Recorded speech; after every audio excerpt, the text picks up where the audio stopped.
수요자 입장에서 본다면 대출 규제가 부담스럽고 하반기 급매 맛을 본 심리적인 부분도 있고 또 보유세 인상 부담도 있기 때문에 매수자들은 위축이 될 것이고요. 집주인들은 양도세 82.5% 내고는 못 팔아라고 하기 때문에 서로가 괴리가 굉장히 커요. 고가 아파트 시장은 거래 절벽, 10억 아래 아파트 구간은 딴 세상. 정부도 관심이 없고요. 10억 아래 구간은 매수자들은 신혼부부들 계속 생기고 있고 집주인들은 사기 팔 이유도 없고 아니 우리 이제 뭐 8억 하다가 10억 했는데 여기서 뭘 더 내려 뭐 전쟁 어쩌라고 이런 지역들은 전쟁의 영향도 떨어져도 1, 2억이기 때문에 크게 영향받지는 않습니다. 많이 올랐는 고가 아파트는 전쟁 변수에 따라서 출렁출렁 될 수는 있겠죠. 그래서 시장을 좀 구분해서 판단을 할 필요는 있을 것 같고요. 저는 거래 절벽 예상하고 있습니다.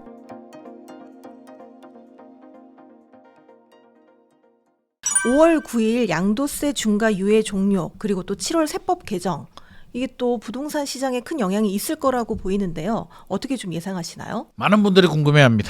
자, 5월 9일까지는 알겠어. 양도세 중과세를 피해야 되니까 한마디로 한강벨트 고가 아파트 시장이 5월 9일 전에 다시 뭔가 움직인다? 그건 말이 안 되잖아요. 그래서 5월 9일 전에는 지금처럼 한강벨트 지역들은 합리적인 선택 한 10% 정도 또는 초초금에는 좀 팔렸습니다만 합리적인 선택을 하는 경우들이 있다. 그러면 사야 되는 분들은 이 정도에 만족하시고 사셔라. 사도 되고 안 사도 되는데 나는 초금매만 사고 싶어라고 한다면 예약을 좀 걸어놓고 수수료 좀 더 준다라고 딜을 좀 해보시는 게 좋을 것 같고요. 우리가 관심 있는 건 5월 9일 이후잖아. 전문가들도 의견이 갈립니다. 한쪽에서는 폭등한다. 문재인 정부 때를 보니까. 왜 폭등하냐. 일단 입주 물량이 부족한 거는 기정사실이죠. 최고 세율이 5월 9일이 지나면 규제 지역에 한마디로 뭐 서울이라고 봅시다. 3주택 이상이 되면 최고 세율이 82.5%. 10억이 남았는데요. 8억 세금 내고 2억이 내 통장에 들어오는데 우리 카프카님 같으면 2억이 통장 들어왔는데 그 선택을 받아들이겠습니까? 왜냐하면 대출이자도 냈잖아요. 그렇죠.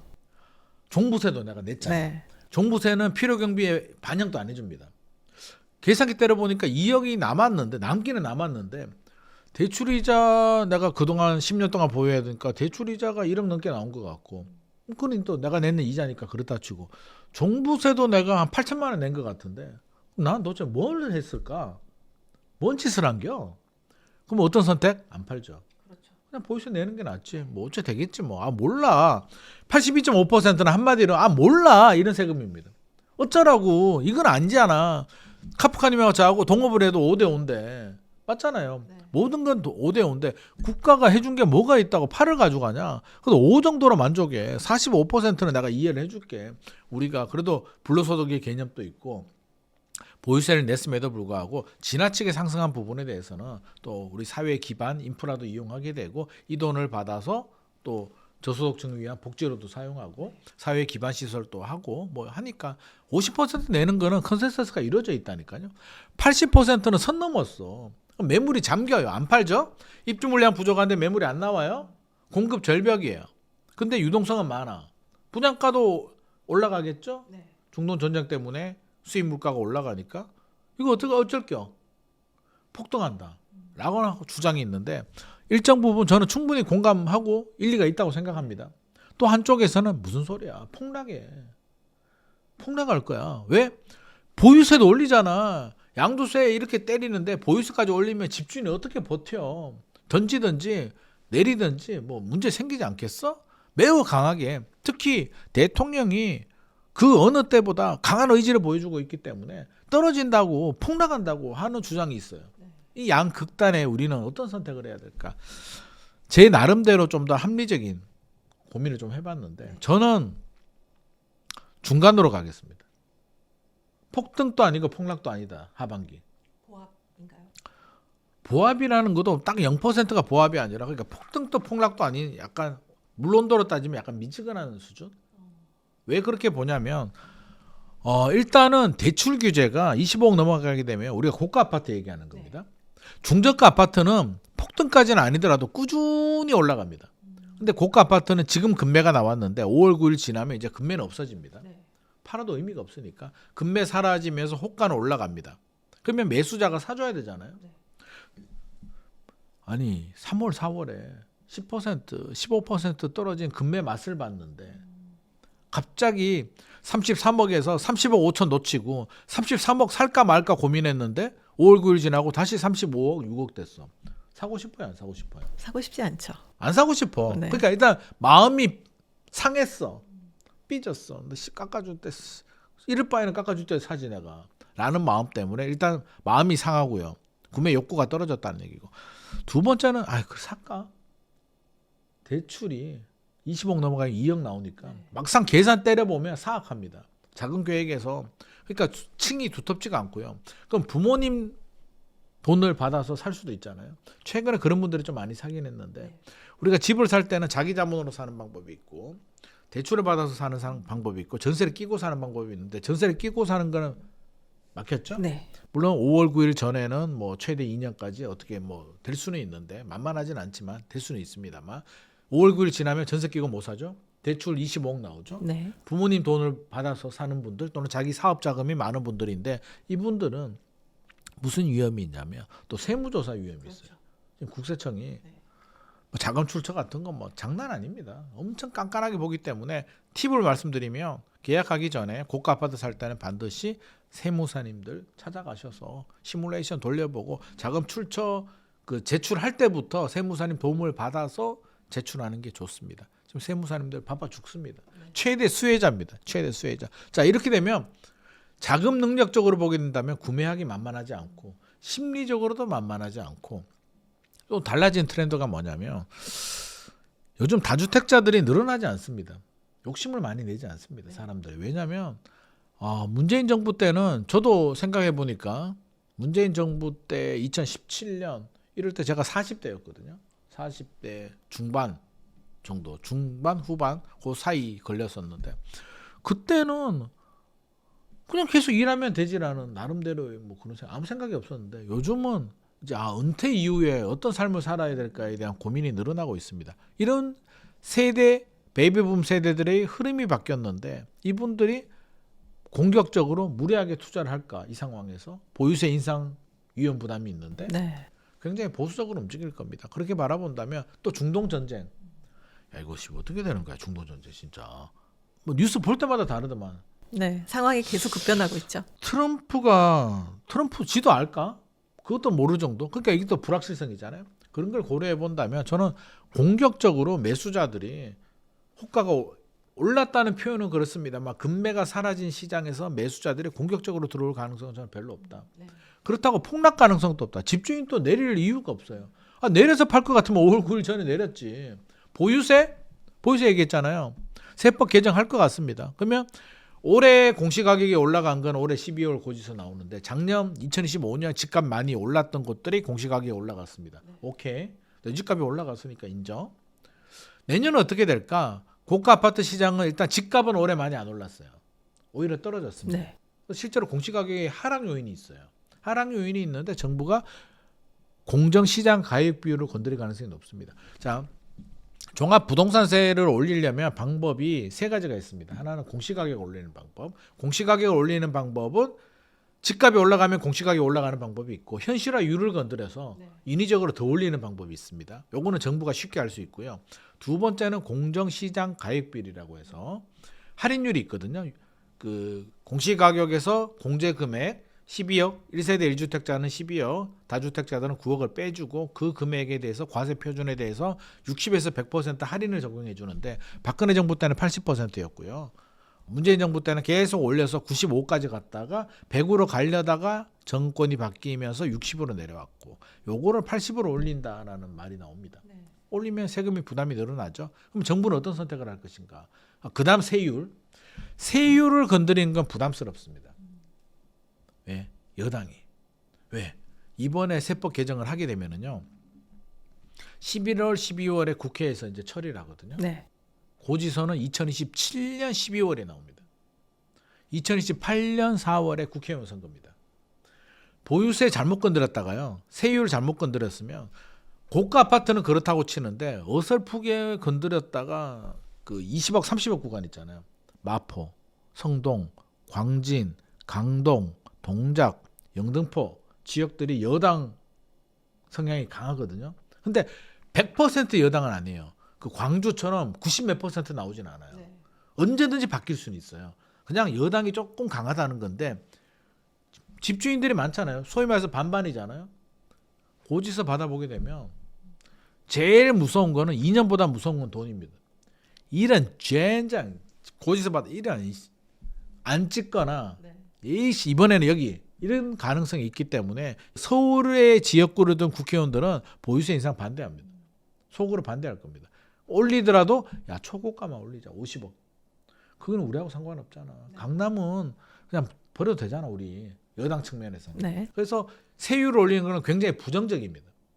그리고 지금 청와대와 여당의 사이가 아주 매끄럽게 보이지는 않잖아요. 그렇게 바라본다면 공정시장 가입비를 올릴 가능성이 높은데 그래도 올해 집값이 많이 안 올랐기 때문에 올라가긴 할 겁니다. 2027년도. 그래서 올해는 작년 집값이 올랐기 때문에 올랐고 내년에는 공정시장 가입비율이 올라서 보유세 부담은 또 올라갈 것 같긴 합니다만 미친 듯이 힘들도록 그렇게 올릴까에 대해서는 좀 의견은 좀 분분한 상황입니다. 그래서 지금은 올리더라도 초고가에 대해서만 좀 올릴 가능성이 있는데 요거는 좀 지켜봐야 될 것 같고요. 학습 효과라는 게 있잖아요. 문재인 정부 때는 이런 학습 효과가 잘 없었어요.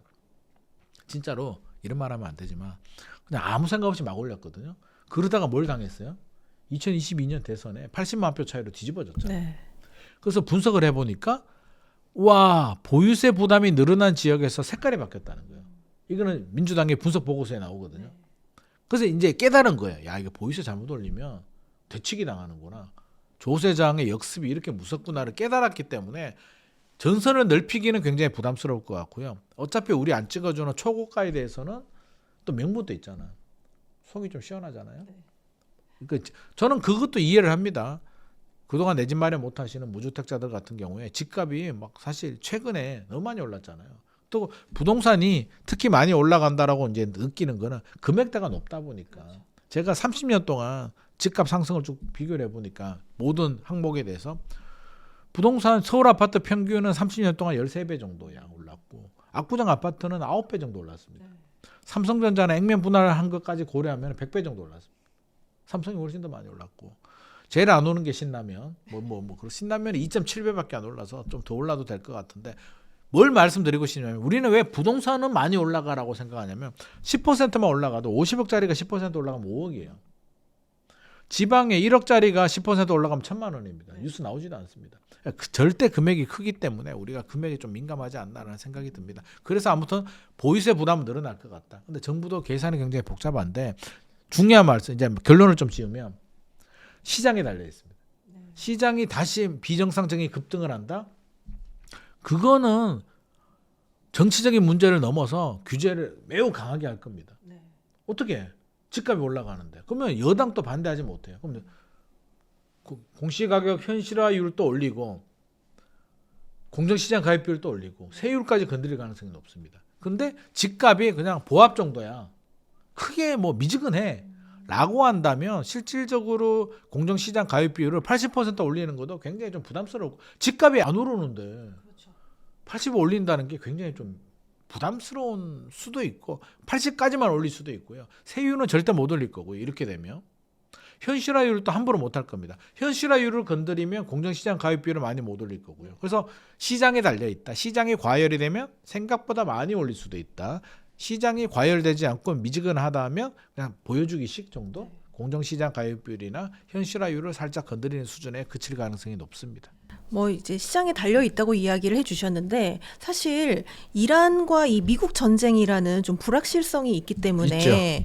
또 이게 아무래도 실물 경제에도 영향을 미칠 거고 금리에도 영향을 미칠 거고 그러다 보면 부동산 시장에 영향이 있을 것 같습니다. 어떻게 좀 예상하세요? 있죠. 어떻게 될지 몰라. 자, 우리가 생각을 해보자고요. 지금 모든 포커싱이 전쟁 언제 끝나? 네. 특히 주식하시는 분들. 저도 그게 궁금하긴 합니다. 그래서 얼마 전에도 김광석 교수님 또 만나서 또 다른 손석구 평론가도 만나고 항상 답도 없는 얘기인데 내가 그걸 왜 묻는지 나도 참 전쟁 언제 끝나요? 트럼프도 모르는 걸 그분이 어떻게 알겠어? 그걸 멋쩍게 웃죠. 그래서 저도 궁금해요라고 하는데 사실 저도 궁금해서 물어보는 겁니다. 근데 알고 보면 전쟁이 끝나는 것도 중요하죠. 불확실성이 제거가 돼야 되는데 진짜 걱정은 뭐다? 끝나고 나서 세 개죠. 세 개 요소. 환율, 금리, 유가가 전쟁이 끝난다고 원상 회복이 빨리 될까? 시간이 좀 걸릴 거 최소 다들, 6개월 네. 보고 있습니다. 최소. 왜냐하면 지금 너무 많은 게 망가져. 카타르가 지금 뭐 LNG 수입 안 되고 어제 와이프 그러더만 종량제 봉투 빨리 구해야 된다. 네, 지금 난리죠. 그것도 불안 심리 같기도 한데 뭐그 타프탄가 뭐가 없어서 그렇다는데 어떻게 됐든지가 이 빨리 돌아오지 않습니다. 6개월 정도 보고 있는데 6개월 더 걸릴 수도 있고요. 파장이 어디까지 갈지 아무도 모릅니다. 특히 제일 문제가 물가. 물가 어떡할 거야? 이제 계속 올라갈 겁니다. 그리고 흐름 자체가 또 정부에서 돈 또 풀잖아요. 지금 또 이제 뭐 전쟁 극복 뭐 25만 원인가 25만 원 주나? 아무튼 추경한다라고 하는데 25만 원 받으면 또 소고기 사 먹어야 되나? 뭐 이런 생각도 하고 있는데요. 아무튼 또 돈을 풉니다. 지금 유동성도 많이 풀렸고 한국은행에 가보면 현판에 글자가 있는데 물가 안정. 네. 물가가 1번이고요. 한국은행이 이제 고려하는 거. 두 번째가 성장, 경제 성장하는 거. 세 번째가 가계부채라고 하는데 이제 부동산, 집값. 네 번째가 환율을 종합적으로 고려를 해서 금리를 올릴지 내릴지를 결정하는데 성장보다 중요한 건 물가입니다.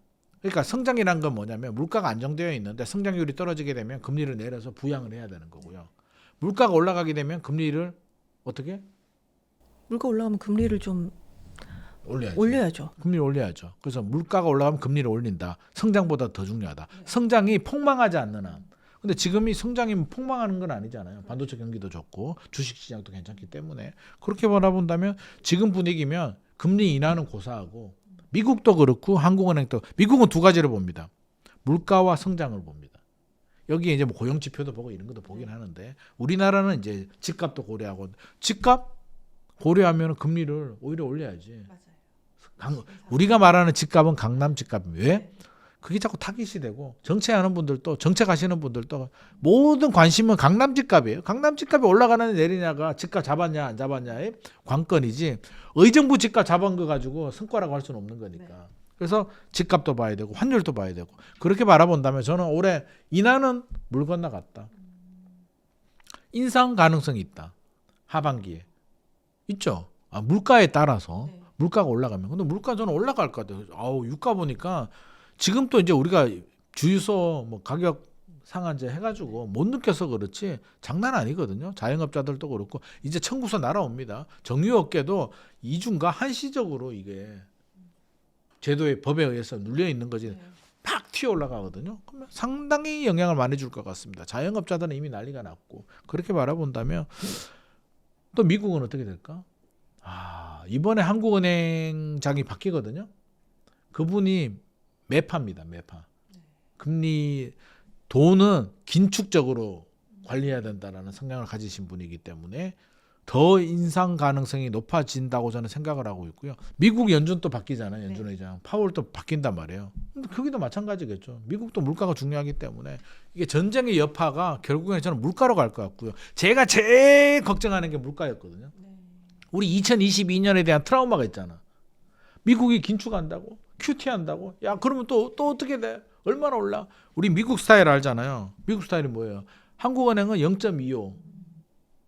미국은 이거는 뭐 올릴 때 되니까 뭐 보통 우리가 0.25%포인트 올리는 25bp 올리는 걸 베이비 스텝이라고 하거든요. 옛날 앨런 그린스펀이 만들었는데 그전에는 1%씩 올렸다 내렸다 했다고 해요. 이게 너무 변동폭이 크다 보니까 그린스펀이 0.25씩 베이비 스텝을 해가지고 굉장히 현명한 분이죠. 뭐 새로운 걸 창조하신 분인데 이제 0.25가 일반화 됐는데 2022년 보니까 파월이 그냥 올리니까 뭐 빅 스텝 뭐지? 자이언트 스텝. 네. 나중에는 뭐 울트라 빅 스텝이라든가 뭐 울트라맨 옛날 제가 재밌게 봤는데 또 그렇게 되나? 두렵죠. 무섭죠. 이게 불확실성입니다. 이렇게 되면 주식시장도 빵 영향 엄청 받을 거고요. 부동산은 괜찮을까요? 이런 영향은 부동산도 영향 받습니다. 불확실성이기 때문에 그냥 예를 들어서 AI 뭐 예입니다. 예를 들어서 AI가 뭐 버블이 꺼졌다. 주식 시장은 엄청나게 충격을 받겠죠. 빵. 근데 부동산 시장은 AI 버블 꺼진 거랑 무슨 상관이 있어 우리가? 그러면 주식 자금이 부동산으로 올 수 있는데 물가가 올라가고 금리를 올리는 건 다른 문제예요. 그럼 주식 부동산 동반 빵 하락할 수도 있습니다. 이런 상황이 발생합니다. 그래서 저는 매우 중요하게 예의주시하는 변수고요. 우리 부동산 하시는 분들, 뭐 주식 하시는 분들도 마찬가지입니다. 이 변수는 반드시 좀 우리 염려해 둡시다. 환율도 지금 계속 올라가는데 환율, 금리, 유가에 대해서는 매의 눈으로 예의주시해야 되고요. 특히 한국은행 또 미국의 연준이 어떤 선택을 하느냐에 따라서 완전히 상황이 180도 달라집니다. 그래서 일반적으로 뭐 상승을 전망하시는 분들은 그러잖아요. 아니 입주 물량도 부족하고 유동성도 많고 분양가도 올라가는데 집값이 왜 떨어져? 서울은 수요도 과잉, 공급도 부족인데 맞습니다. 장기적으로는 올라갑니다. 상승 요인이고 우상향의 요인이지만 단기적으로는 어떤 강력한 변수가 상황이 틀려지게 되면 장기 요인보다는 단기 영향을 받으면서 급락하거든요. 그런 상황이 발생할 수도 있습니다. 그러면 이제 우리는 전략을 다시 짜야겠죠. 그래서 고점 대비 30% 정도 만약에 떨어진다면 부동산은 기회고요. 주식은 30% 떨어지게 되면 더 떨어질 수도 있기 때문에 바닥을 확인하고 들어가야 되는데 저 개인적으로 이런 상황이 오면 저는 한번 들어가야겠다. 주식. 집은 주식이요? 있으니까 네네. 집을 또 사면 다주택이 되는 건데 저는 네. 다주택 반대하니까 그때 주식을 좀 강하게 한번 들어가야 되지 않을까. 하지만 마음은 그렇게 안 떨어졌으면 좋겠습니다. 네. 뭐 지금 이야기 하시는 거 들어보면은 굉장히 상승할 수도 있고 하락할 수도 있는 이런 변수가 요인들이 많습니다. 굉장히 많은데 이게 또 대표님만의 또 전망이 있을 것 같습니다. 하반기 어떻게 전망하세요? 그러면 일단 전쟁 변수는 빼자고요. 일단 뭐 문제가 될 것 같은데 일단 빼고 본다면 저는 그냥 보합복입니다. 보합. 고가 아파트 시장은 왜냐하면 앞서서 제가 말씀드렸죠. 수요자 입장에서 본다면 대출 규제가 부담스럽고 하반기 급매 맛을 본 심리적인 부분도 있고 또 보유세 인상 부담도 있기 때문에 매수자들은 위축이 될 것이고요. 집주인들은 양도세 82.5% 내고는 못 팔아라고 하기 때문에 서로가 괴리가 굉장히 커요. 그러면 거래는 절벽. 거래 절벽입니다. 중개사들은 싫어하겠죠. 하지만 어쩔 수가 없습니다. 고가 아파트 시장은 거래 절벽, 10억 아래 아파트 구간은 딴 세상. 정부도 관심이 없고요. 10억 아래 구간은 매수자들은 신혼부부들 가구수 분화 계속 생기고 있고 집주인들은 사기 팔 이유도 없고 아니 우리 이제 뭐 8억 하다가 10억 했는데 여기서 뭘 더 내려 뭐 전쟁 어쩌라고 이런 지역들은 전쟁의 영향도 떨어져도 1, 2억이기 때문에 크게 영향받지는 않습니다. 많이 올랐는 고가 아파트는 전쟁 변수에 따라서 출렁출렁 될 수는 있겠죠. 그래서 시장을 좀 구분해서 판단을 할 필요는 있을 것 같고요. 저는 거래 절벽 예상하고 있습니다.